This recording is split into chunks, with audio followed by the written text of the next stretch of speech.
To travel the land, one thing is prized above all else: speed. Since the fast production methods of Henry Ford put the world on wheels, speed has influenced every aspect of the car. And the car has literally shaped our world. In this episode, we surge from the once ubiquitous utilitarian Model T to the muscular V8 stylings of the Mustang, and from the jet-powered supersonic thrust to the electric game changers of Tesla. This is the story of land power.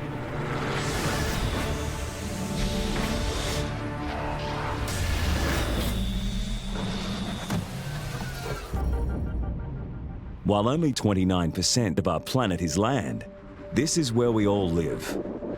And that 29% still equates to more than 92 million square kilometers to get around. 92 million square kilometers of mountains, ice, deserts, jungles, and everything in between. In order to efficiently traverse this vast terrain, often rugged and often inhospitable, man has evolved to walk upright. And the evolution has not stopped there.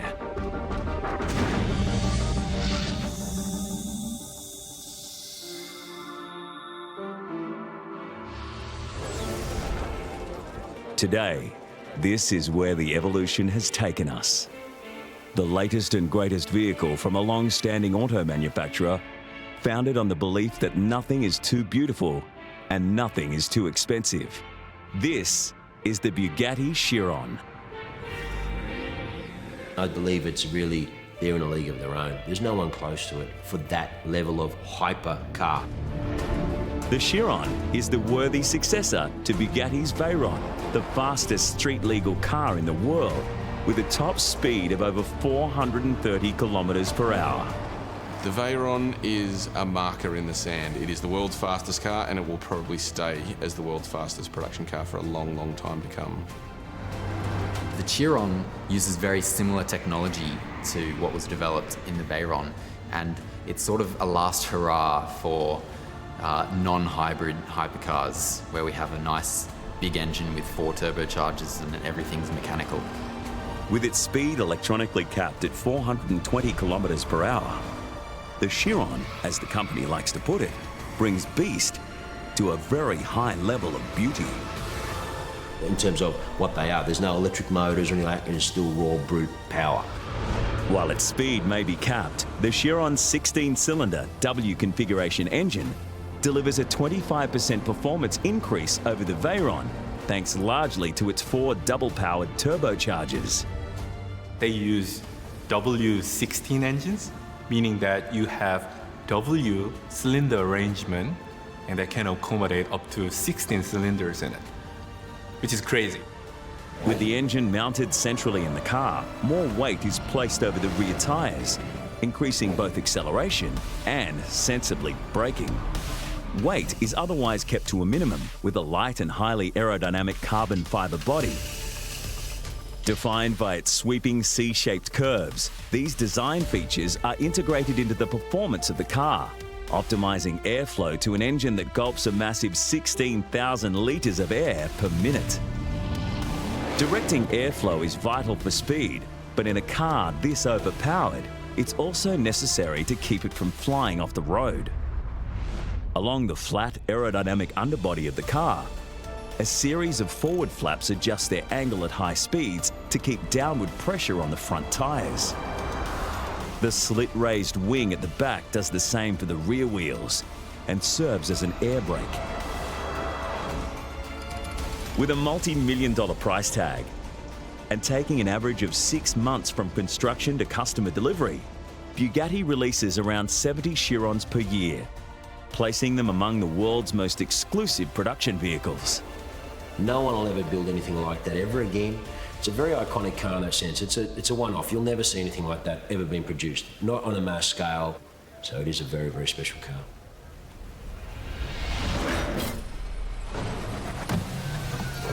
More exclusive, though less luxurious, automobiles of various designs could be seen on the roads as far back as the early 19th century. The car has no single inventor. Rather, it's an evolution of the sum of an estimated 100,000 patents from dozens of inventors around the world. Experimenting with various forms of power, the first horseless carriages ran on steam, gas, or electricity, until one innovation steered them in a particular direction.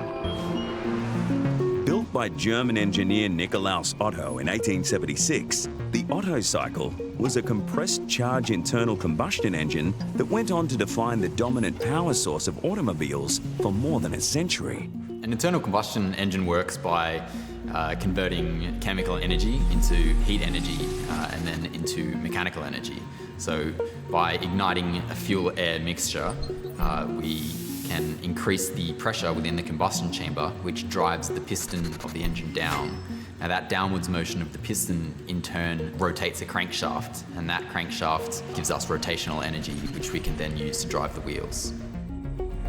While the concept of internal combustion engines had been around for many years, even after the technology was proven, it would be years before it was put into a car.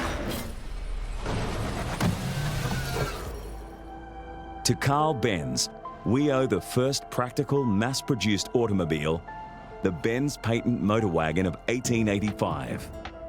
The three-wheeled construction featured a four-stroke engine of his own design, with an advanced electric ignition system and rudimentary steering.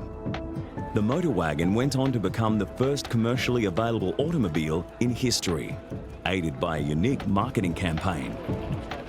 So internal combustion engine, the idea was there for hundreds of years, but then it was first commercialized and tested in a real vehicle by Mr. Benz and his wife. Unbeknownst to Carl, his entrepreneurial wife Bertha took the vehicle and their two sons on a 100-kilometre journey to visit her mother, famously notifying her husband by leaving a note. This journey was the first long-distance drive, proving the viability of the automobile. And that, by record, is the first driven internal combustion engine powered vehicle in the world history.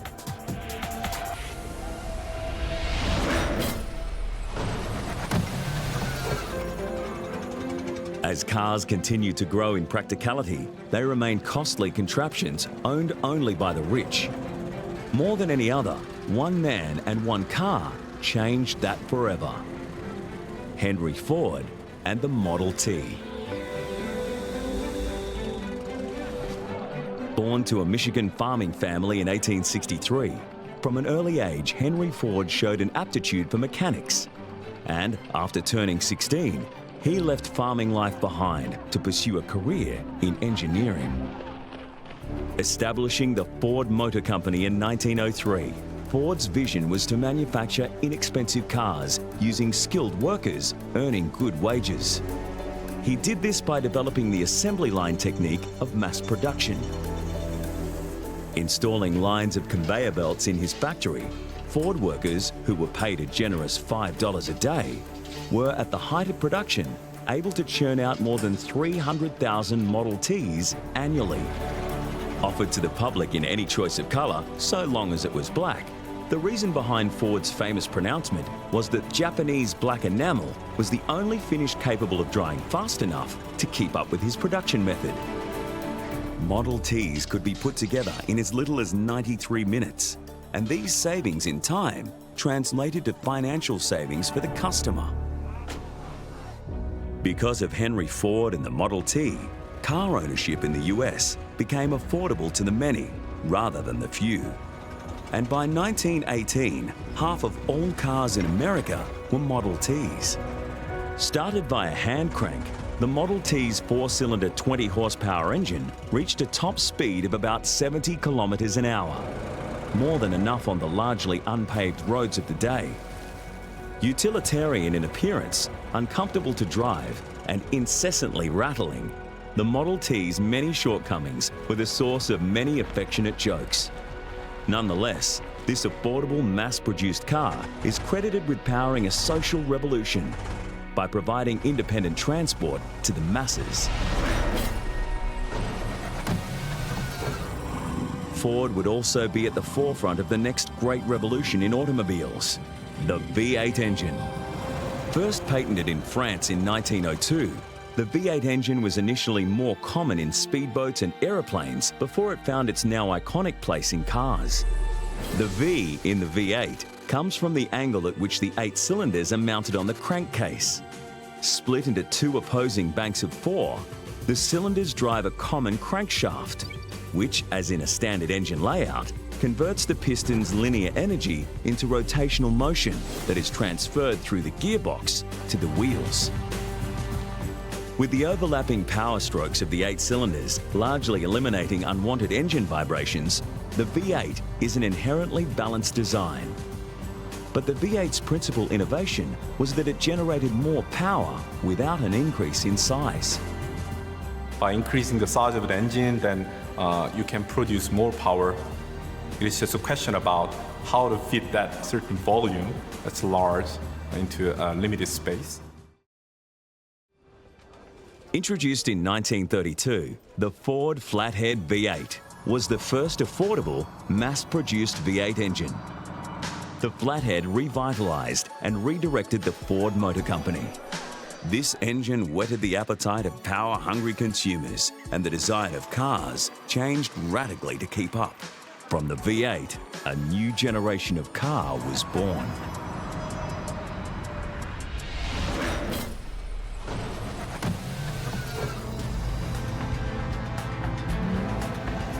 While fast, overpowered cars had been produced before, it was in 1960s America that they went mainstream.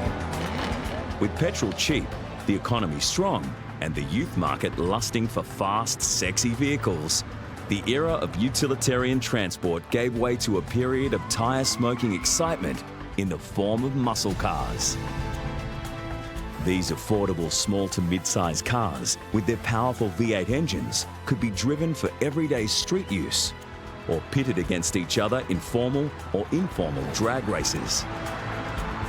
With automakers competing for supremacy on the racetrack as well as the sales chart, the motto became, race on Sunday, sell on Monday.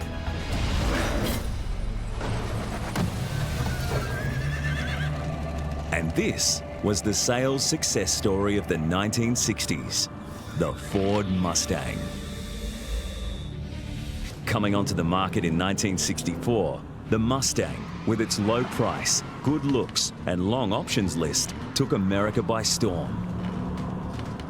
Although not initially marketed as a muscle car, the Mustang, with its optional range of gutsy V8 engines, certainly had the power to qualify.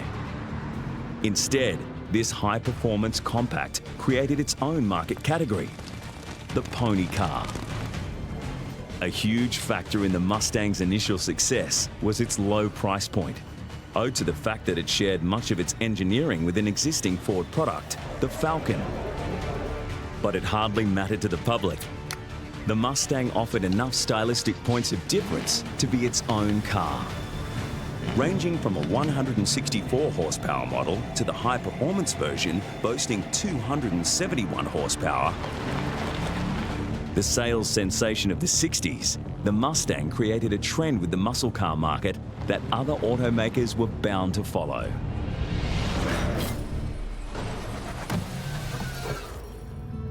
Arriving fashionably late to the pony car party, Pontiac's 1967 Firebird made quite the entrance.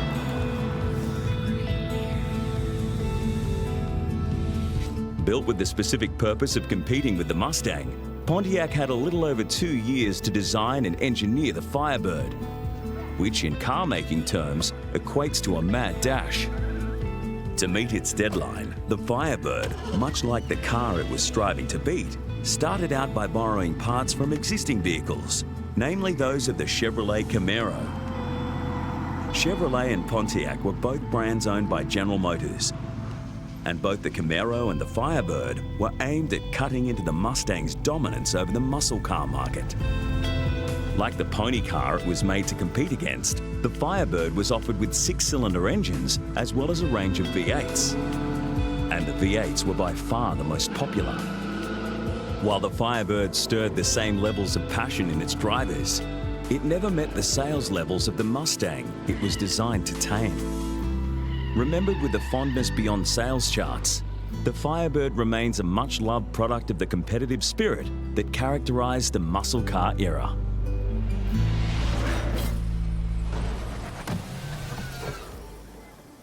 Coming to an end in the 1970s, the period of muscle cars was short-lived, but their influence has remained strong and fed into other types of car. Cars like the Dodge Viper.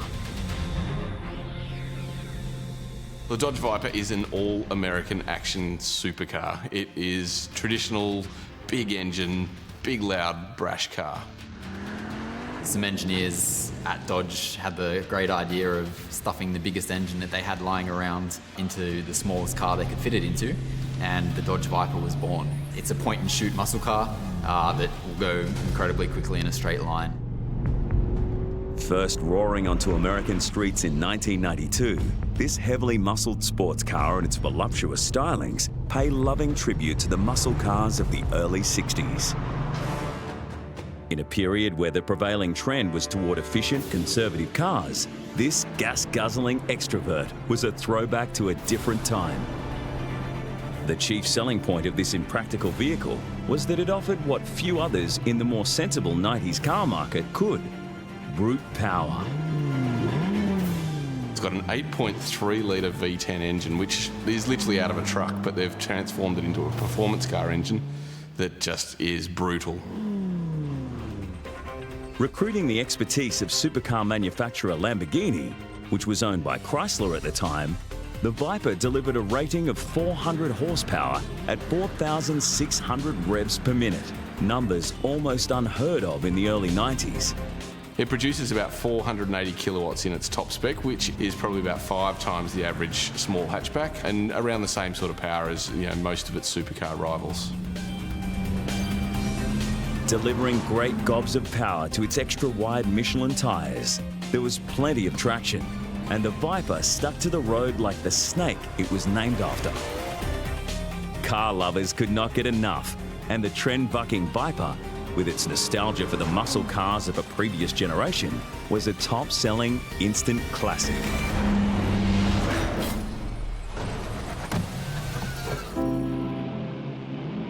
Before production vehicles were built and sold with race car power, the race for pure speed was long in the running. During the pioneering days of speed racing in the 1920s and 30s, few figures captured the public's adoration quite like Sir Malcolm Campbell.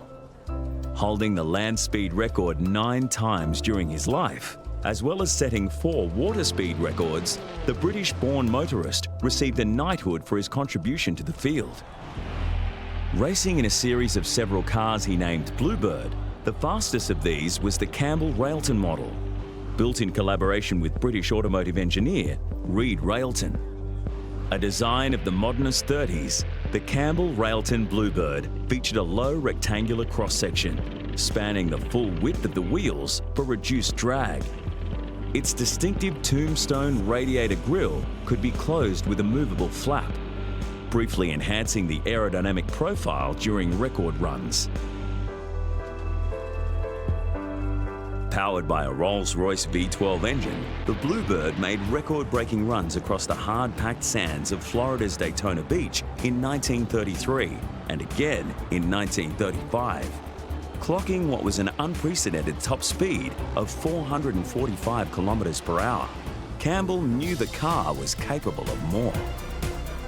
Believing that a lack of traction on the sand was holding the Bluebird back, Campbell's quest for speed led him to the Bonneville Salt Flats of Utah. Here, on September 3rd, 1935, with his young son Donald watching on, Malcolm Campbell set his last land speed record of 484 kilometers per hour. Dying in 1948, Sir Malcolm Campbell was a rarity among the speed racers of his day, not only with his long list of successes on land and water, but for the fact he died from natural causes rather than in a crash.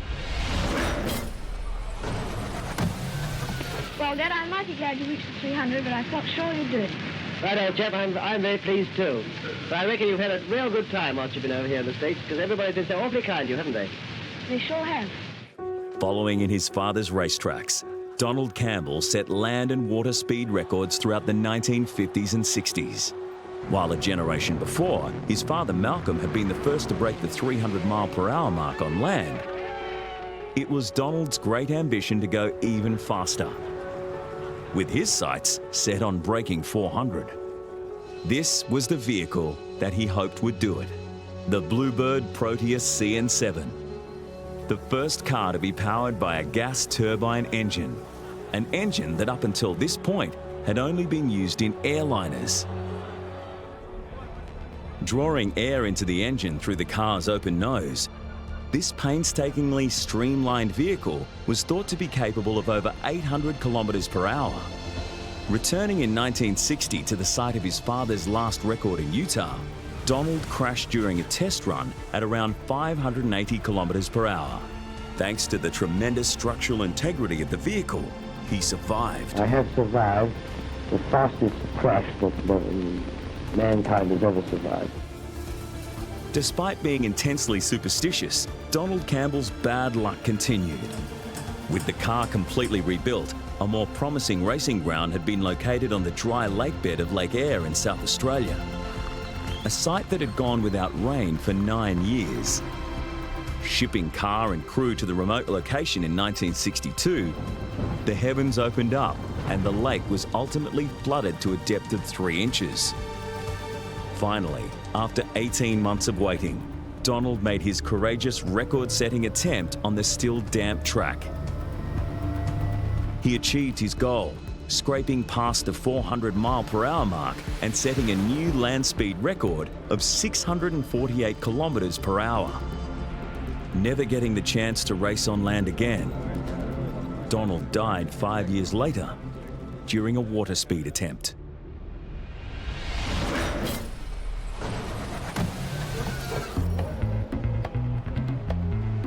From the early 60s, the land speed record climbed steadily higher, with the title of fastest man on Earth being traded back and forth between a handful of drivers.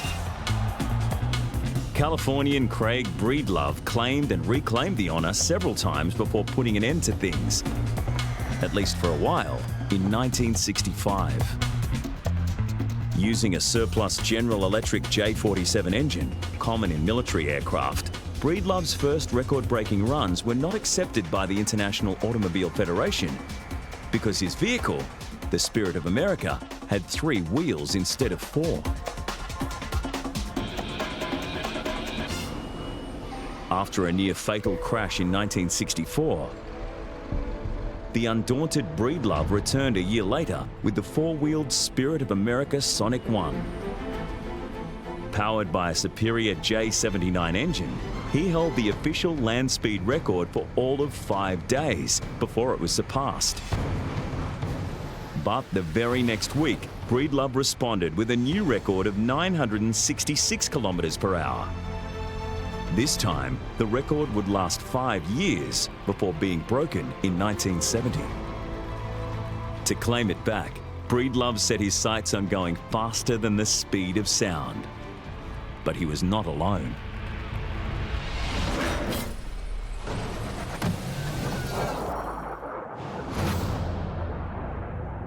This was the vehicle that Breedlove was up against, the Thrust Supersonic Car, SSC for short. Designed by a British team headed by Richard Noble, who himself set the land speed record in 1983, this jet-propelled car had the express purpose of not only breaking the record, but breaking the sound barrier.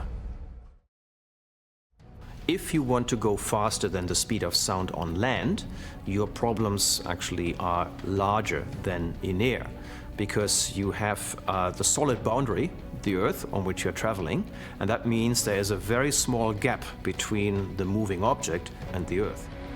Propelled by a pair of afterburning Rolls-Royce Spey 202 jet engines, the same used in F-4 Phantom fighters, the Thrust SSC produced an awesome 110,000 horsepower, making it the most powerful car ever built. Designing a car this powerful was one thing. Finding someone to sit behind the wheel was another. With a select few capable of the job, a rigorous testing process arrived at this man, Royal Air Force fighter pilot Andy Green. It's like a man walking on the moon. It's the 4-minute mile. It's climbing Everest. It's something that nobody's ever done before. It's something that no team has ever done before.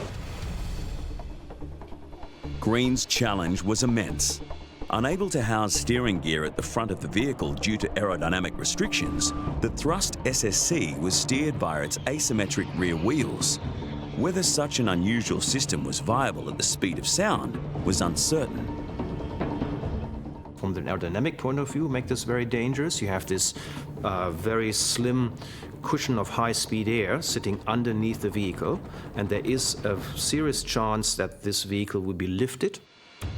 Or if the nose were to dip, the car would drive itself into the ground. Everything hinged on having a perfectly neutral aerodynamic profile. Even if everything performed perfectly, the question of what happens when a land vehicle pierces the sound barrier remained unknown. There were fears that the resulting shockwave may derail or destroy the car, along with its driver. Nonetheless, in October of 1997, Andy Green and Craig Breedlove squared off in the Nevada desert to find out. Sadly for Breedlove, he never had his opportunity. With his latest Spirit of America suffering engine damage during a test run, he was forced from the contest and could only watch from the sidelines as Andy Green and the Thrust SSC took to the sands.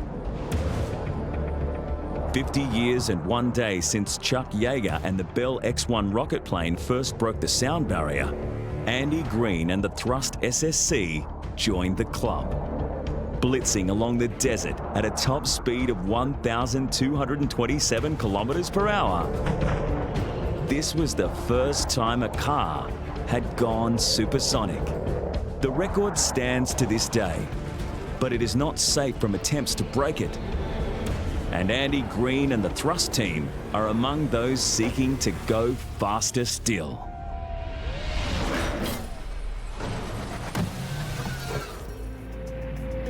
Henry Ford is quoted with saying that auto racing began 5 minutes after the second car was built. With formalized racing events dating back to the emergence of gasoline-fueled cars, the racetrack has a long history of serving as a competitive testing arena, spurring continual improvements across all areas of vehicle performance. The only race of its kind in the world, there were 49 starters in this year's Grand Prix. More than any other, the world's oldest active endurance race, Le Mans, is credited with inspiring technology that has translated into consumer cars. Held annually in France since 1923, Le Mans has been called the Grand Prix of Endurance and Efficiency. Racing for 24 hours, competitors strive to cover the most distance around a circuit that mixes public roads with professional racetracks. With modern distances easily exceeding 5,000 kilometers, Le Mans tests not only a vehicle's speed, but its fuel economy, reliability, and safety. Le Mans is an interesting race in that the engines have to be designed for both power and efficiency. Because it is such a long race, going for 24 hours, if your engine is inefficient, you will be making a lot of fuel stops. And obviously, while you're stopped refilling your car, your competitors are going to be driving past you. The long, fast straight known as the Mulsanne has fostered developments in aerodynamic performance. And with the unique safety rule that requires cars to be switched off while being refueled, hardier vehicles that can restart multiple times are de rigueur. Despite the emphasis Le Mans places on safety, deaths have occurred here, with the greatest tragedy being this crash in 1955, resulting in the death of 80 people. In response to the disaster, Le Mans, as well as other races around the world, enhanced its safety measures. But as safety standards improved, so did the power of cars, with vehicles adopting more extreme designs to attain more extreme speeds.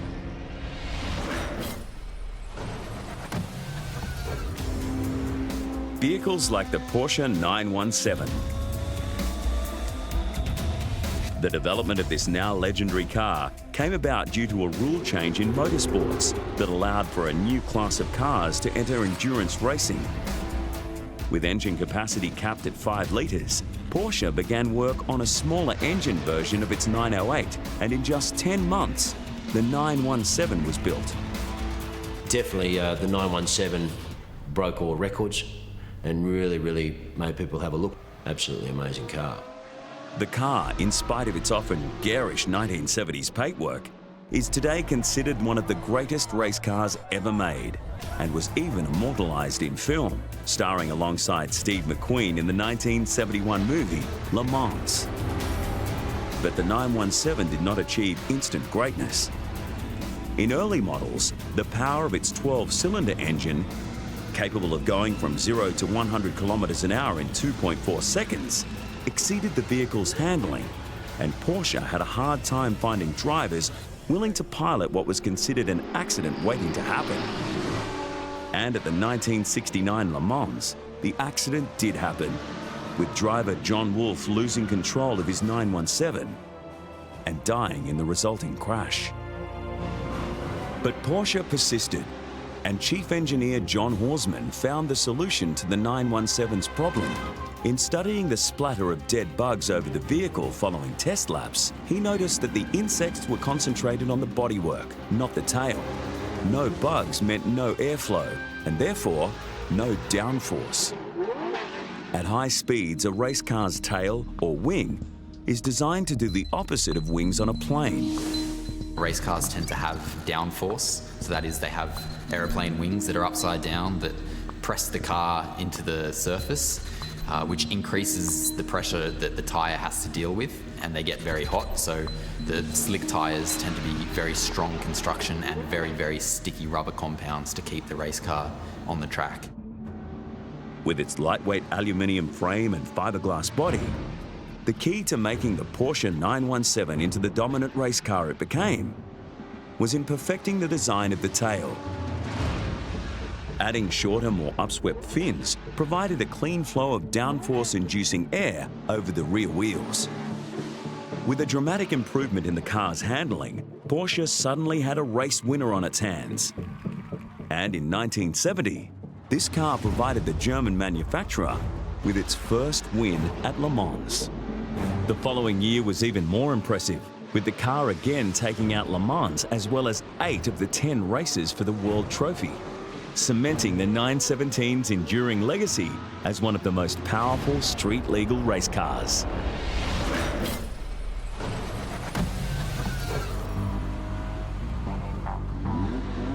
With technology proven on the track, a class of cars emerged featuring the best performance and design the auto industry had to offer.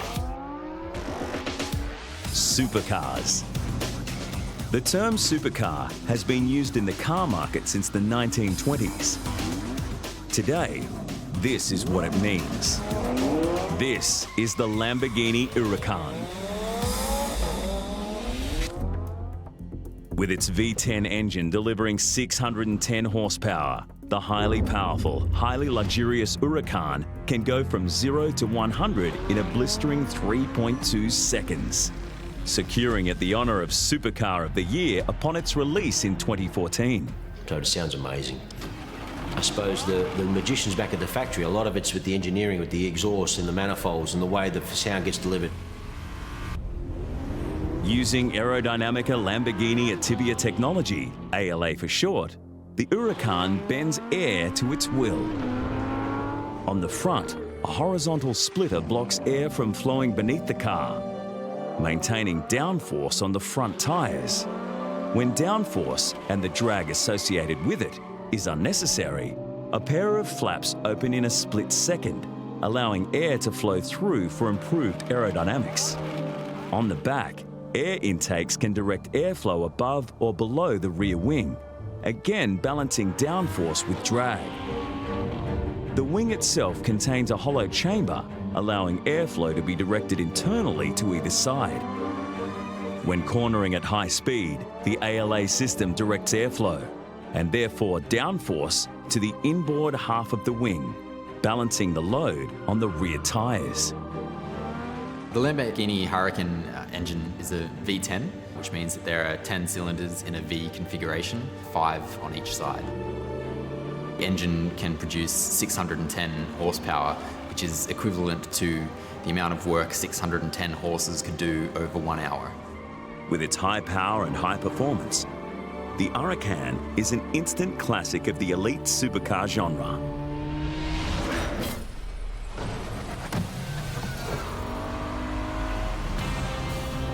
Not all supercars are created equal, and even in this rarefied world, it is possible to go one better. The best of the best. The top 1% of supercars are classed as hypercars. Cars like the Lykan Hypersport. Made by the United Arab Emirates company W Motors, this is the first hypercar of the Middle East. And carrying a price tag well in excess of $3 million, it is also among the most expensive production cars ever to go on sale. With a twin turbocharged flat 6 engine positioned behind the driver, the Lykan produces 750 horsepower. Going from 0 to 100 in a breakneck 2.8 seconds. The car's top speed is just shy of 400 kilometers per hour. With only 7 Lykans produced, they're among the most exclusive cars on the market, even by hypercar standards. Much about this enigmatic and excessive vehicle remains a mystery, including how many have been sold.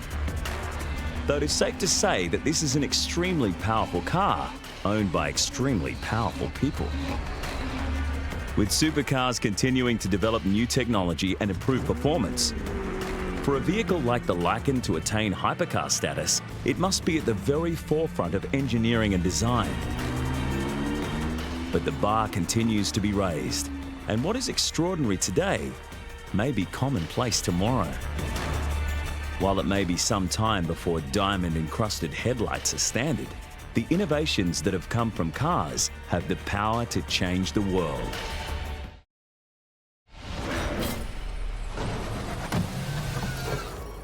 Literally reshaping the land, roads allowed cars to reach their full potential.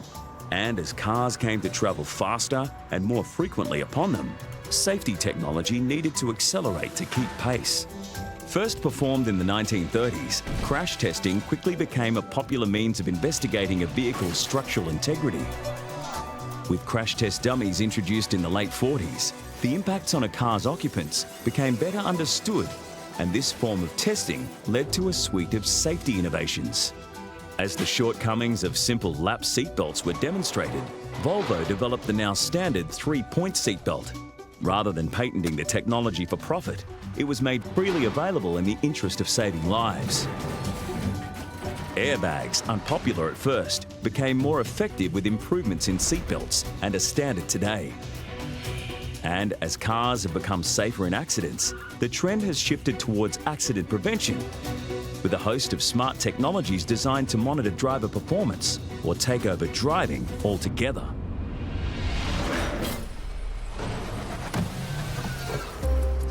Just as it was in Ford's day, the greatest influence a car has is not the car itself, but how it is built. And today, vehicle manufacturing is on the cusp of a revolution, more world-changing than Ford's assembly line. 3D printing is a revolutionary engineering tool. It has the ability to manufacture quite complex shapes, layer by layer or in a blown system. So things like design complexities are not an issue anymore. Virtually anything can be manufactured using 3D printing. Not only can 3D printing change the way we make cars, it can change the cars we make. With current methods needing to stamp out big pieces of metal into shape, cars are designed around parts that are mass-producible, not necessarily optimal. 3D printing offers a means of making optimal components mass-producible. With the freedom to add extra material to stress points for enhanced strength, or leave gaps to reduce weight, 3D printed vehicles are both stronger and lighter. But that is just the start. By customizing every detail of every car part, the possibilities of 3D printing are endless. Doing away with inflexible, mile-long assembly lines, small-scale factories will be empowered to produce an endless array of cars. With no need to retool an entire factory of machines, a 3D printer can go from making a truck to a small car with no downtime at all. Major manufacturers already use 3D printing to produce prototypes of vehicles that will later be produced en masse using assembly line methods. And with vehicle manufacturing one of the most environmentally damaging industries, the waste-reducing benefits of 3D printing promise a sustainable future for the auto industry.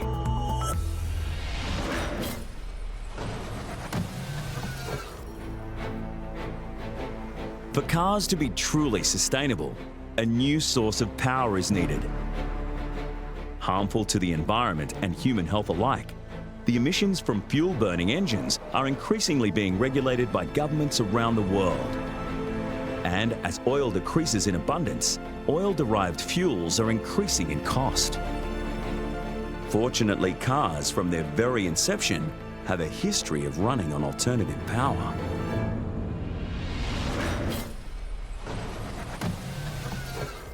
Hybrid cars decrease their dependency on fuel by incorporating an additional power source, typically electricity. Running an electric motor alongside an internal combustion engine, hybrids seek to improve fuel efficiency as a means of decreasing pollution and running costs. Hybrid vehicles can be configured in a number of ways. The electric motor and the petrol motor or diesel motor can complement each other. They can work in parallel or they can work in series. So there's a lot of flexibility when it comes to designing a hybrid vehicle. The first car to combine an internal combustion engine with an electric motor was constructed in 1898 by a young Austrian doctor with the familiar name of Ferdinand Porsche. 100 years later, the hybrid is back in vogue. You basically have two power sources in any hybrid engines. The way they work is you have power split device right in the middle. And you have internal combustion engine running when it's needed to generate electricity, or directly linked to the power shaft and make the vehicle move.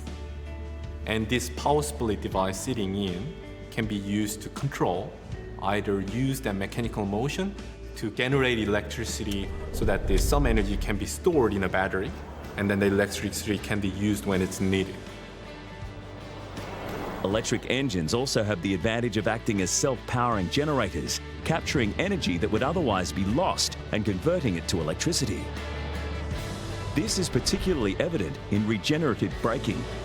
In conventional cars, brakes produce friction with the brake rotors in order to slow down, dissipating the vehicle's kinetic energy as heat. Regenerative braking slows the wheels by putting the electric motor into reverse. While running backwards, the electric motor is functioning as a generator, producing electricity and feeding it into the vehicle's batteries for later use. Economical and environmentally friendly, the long-known energy-saving technology of hybrids is today steering performance cars in new directions.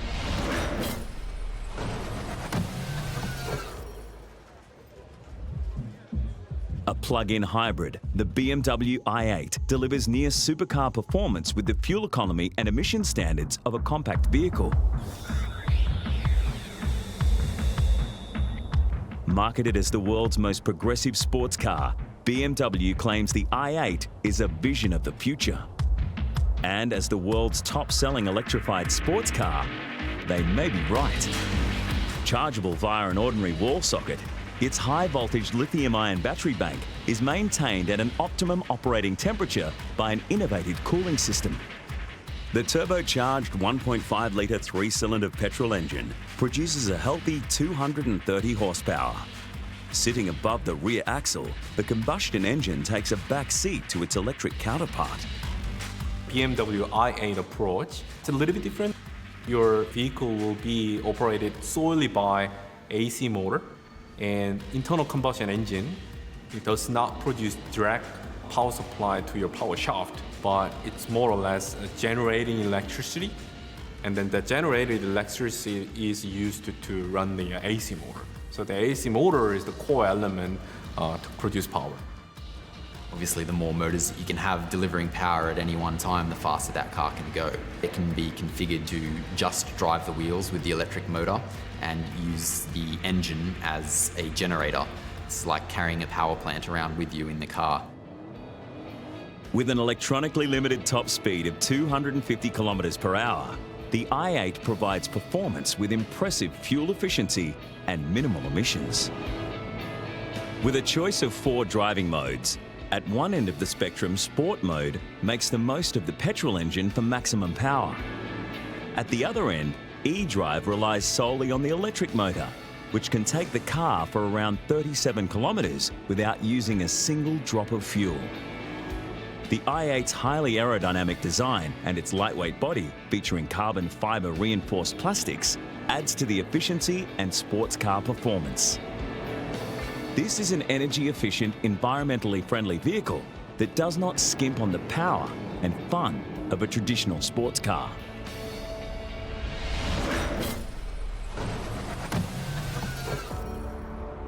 The need for a new source of power, reliable, sustainable, and affordable, has brought us to the cusp of a new era in automobiles. One car maker is counting on it.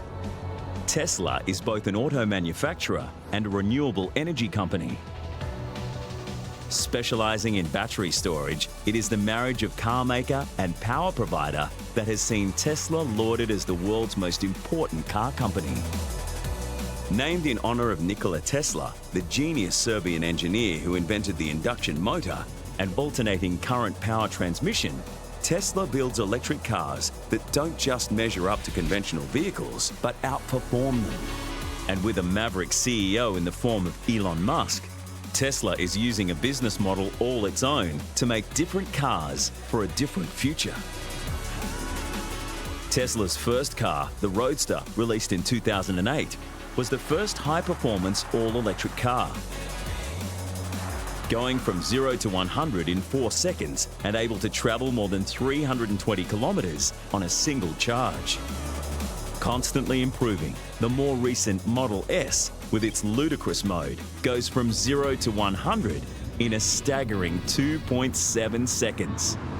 Essentially, the ludicrous mode on a Tesla just runs the electric motors up to their maximum rated power, which is inefficient, so it creates a lot of heat and it drains the batteries very quickly, but you can go fast. You can go very fast. The key to this speed is the instant torque provided by the electric engine.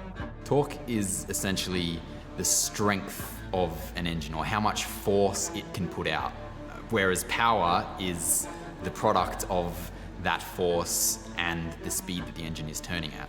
So how many times per second that force is being applied is what gives us power. The power advantage of an electric motor is its access to full torque from a standstill. Needing to force air into the engine for combustion, conventional engines have to build torque over a period of acceleration. For electric motors, the torque is produced not from the explosion of igniting fuel and oxygen, but from an electrical charge that winds the motor. Therefore, torque is produced the instant electricity is applied. Where once the internal combustion engine set a course for cars to follow and for innovators to build upon, today, the electric motor is set to overtake it. Tesla is building toward a world where electric vehicles will have levels of ownership beyond those of the Ford Model T. And as the revolutionary mass manufacturing techniques of Henry Ford put the world on wheels, now the radical possibilities of 3D printing are disrupting the established order. As we race ever forward, the story of how cars evolved in the past offers telling insight for their evolution in the future.